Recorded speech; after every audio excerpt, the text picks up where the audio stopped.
বিশ্বকাপে একমাত্র হেরে যাওয়া ম্যাচে 2 গোল বাতিল হওয়ায় কেন জানি নিজেকে রীতিমতো হারিয়ে ফেললেন লাউতারো মার্টিনেজ এবং অপেক্ষা করতে লাগলেন নিজেকে ফেরানোর। ওই যে কথায় আছে না, with great power comes great responsibility.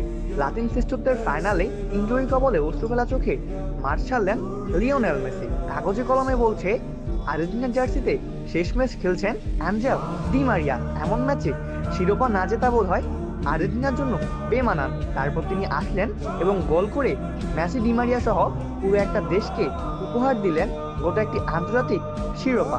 শুভ জন্মদিন আমাদের গোল মেশিন, শুভ জন্মদিন আমাদের লাউতারো মার্টিনেজ।